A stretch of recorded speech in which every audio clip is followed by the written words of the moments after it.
j'espère que vous allez bien. Aujourd'hui, nouveau tuto Fimo et ce sera pour vous montrer comment réaliser un gâteau de sorcière. C'est un tuto où vous avez été vraiment très nombreux à me demander. Donc voilà, je vous le fais et n'hésitez pas à me dire en commentaire ce que vous en avez pensé.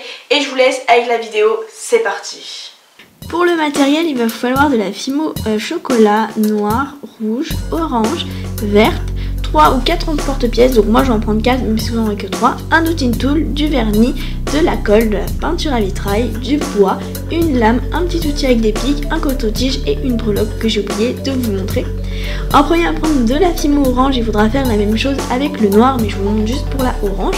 Donc vous allez prendre votre rouleau, venir étaler votre pâte, la passer ensuite dans la pasta machine, donc c'est facultatif la pasta machine comme d'habitude. Et vous allez venir emporte-piécer 2 ronds avec votre plus grand emporte-pièce. Vous faites la même chose dans le noir et ensuite on va prendre notre deuxième emporte-pièce et on va venir emporte-piécer un rond dont le rond qu'on a fait avant. Donc mettez-vous vraiment bien au centre pour que vous puissiez faire un joli cercle.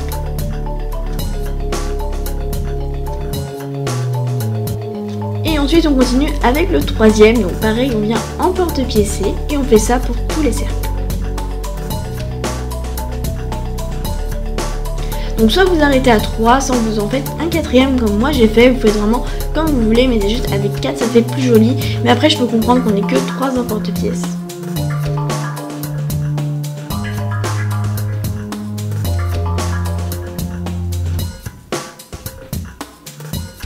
Ensuite on va inverser les couleurs, donc il faudra un orange, un noir, un orange, un noir. Et on va venir reconstituer notre cercle. Donc pour ça on va prendre le disque noir qu'on va mettre ensuite un disque orange, un disque noir et terminer par le petit point, on va appeler ça le petit bout de cercle qui reste. Et si jamais il ne rentre pas avec votre outil tool ou vos cure-dents, vous pouvez écarter les bords. Une fois que vous avez empilé tous vos cercles, vous allez venir les superposer. Donc moi j'ai décidé de faire celui qui a les bords noirs avec un qui a les bords orange. Et j'ai fait la même chose ensuite.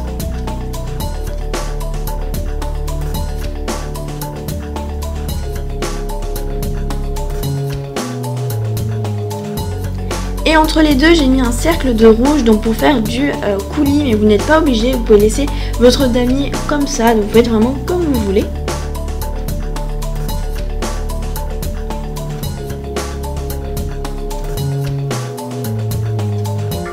Ensuite on va passer au glaçage, donc pour ça j'ai pris de la Fimo chocolat numéro 75 que j'ai chauffé. Ensuite j'ai passé un petit coup de rouleau et je l'ai passé dans la pasta machine au cran numéro 2. Donc si vous n'avez pas de pasta machine, en fait il faut la faire vraiment très très fine, que ça recouvre en fait juste votre gâteau. Donc vous mettez la pâte et vous coupez le surplus, donc ce que vous êtes sûr qu'il ne va pas tomber sur le gâteau. Et ensuite on va venir coller tout ça contre. Donc si jamais il y a un pli, n'hésitez pas à venir en fait lisser et à le remonter jusqu'en haut. Donc vous coupez le haut où il y a le pli en fait et ça se verra pas. Je sais pas si vous avez bien compris, mais j'espère que les images en tout cas vous auront aidé. Et je fais ça du coup pour la totalité du cercle.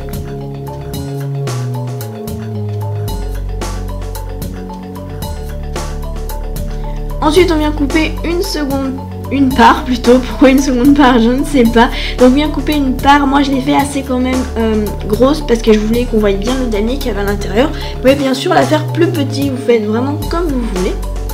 Et ensuite avec ce petit outil à pic je vais venir en fait en quelque sorte gratter mais pas trop pour que ça fasse un effet un petit peu de terre vu qu'après on va rajouter des genres de verre dedans. Et ensuite je viens tapoter l'endroit où il y a le damier pour faire l'effet du gâteau. J'ai placé mon gâteau sur la plaque et ensuite je vais venir réaliser un petit chapeau pour la décoration. Alors j'avais pas trop d'idées, je me suis dit un chapeau c'est pas pareil comme c'est un gâteau de sorcière etc. Je voulais faire un chaudron mais ça aurait été trop compliqué, sur un gâteau ça aurait été un petit peu bizarre. Je me dis que le chapeau de sorcière ça fait moins bizarre. Du coup j'emporte-pièce un cercle noir que je viens poser sur le gâteau. Et là ne faites pas la même bêtise que moi, ne tournez pas le haut de chapeau, vous le ferez après, vous allez voir pourquoi dans quelques instants. Ensuite on reprend un petit peu de Fimo noir et on vient en fait faire un boudin avec un côté un petit peu plus fin, donc pour que ça fasse un espèce de triangle, je crois que ça s'appelle... Oui, on va dire un triangle.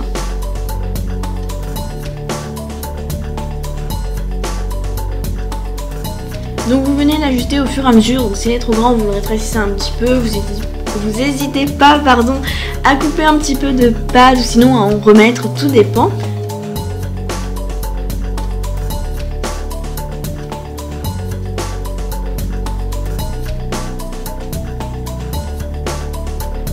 Donc on le place sur le chapeau et je tiens à m'excuser si vous voyez ma tête, je n'ai pas fait exprès. Et ensuite on va mettre une petite bordure autour, donc j'ai pris du vert pour rappeler les serpents qu'on va mettre ensuite. Mais vous n'êtes pas obligé, vous pouvez mettre une autre couleur, orange ou même violet.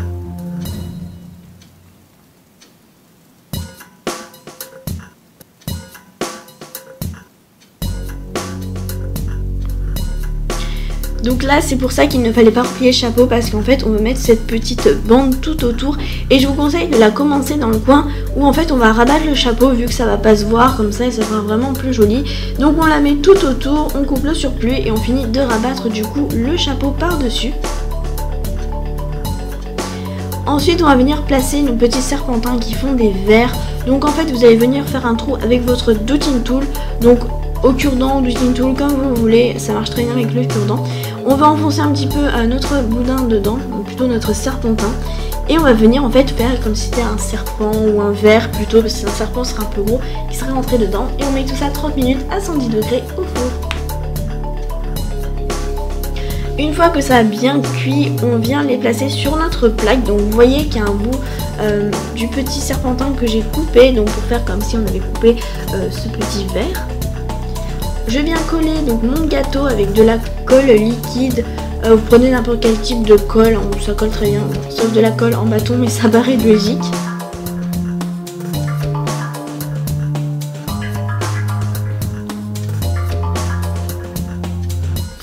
N'oublie pas de coller la part, donc moi j'ai pas collé les serpents tout simplement parce que je me suis dit ils étaient bien accrochés au gâteau, donc il n'y avait pas de raison qu'ils tombent ou qu'ils cassent, enfin voilà, donc du coup j'ai pas collé. Et une fois que c'est fait, on va prendre notre coton-tige et notre petit couteau et on va venir mettre la peinture à vitrail dessus qui fait vraiment un effet de faux sang super beau. Bon par contre je ne vous conseille pas de vous en servir pour faire du faux sang sur vous parce que voilà c'est la peinture à vitrail et ça tâche énormément. Donc faites attention sur le support sur lequel vous travaillez.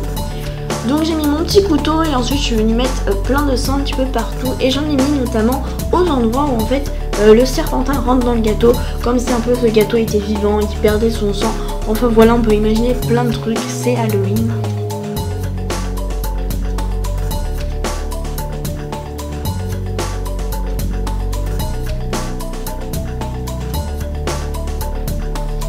Et je sais pas si vous avez vu, mais pour caler le couteau, vu qu'il glissait tout le temps, ce que j'ai fait c'est que j'ai mis mon petit emporte-pièce. Vous pouvez mettre autre chose pour le caler, parce que je suis pas sûre qu'il tienne vous aussi.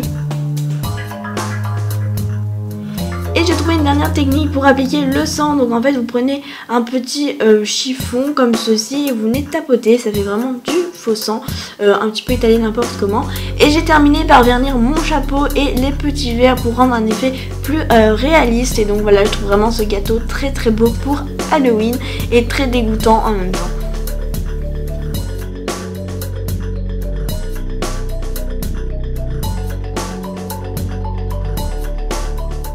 J'espère que vous avez aimé ce tuto. Si vous en voulez d'autres, n'hésitez pas à me les dire en dessous en commentaire. Sur ce, je vous fais de gros bisous et je vous dis à la semaine prochaine. Au revoir.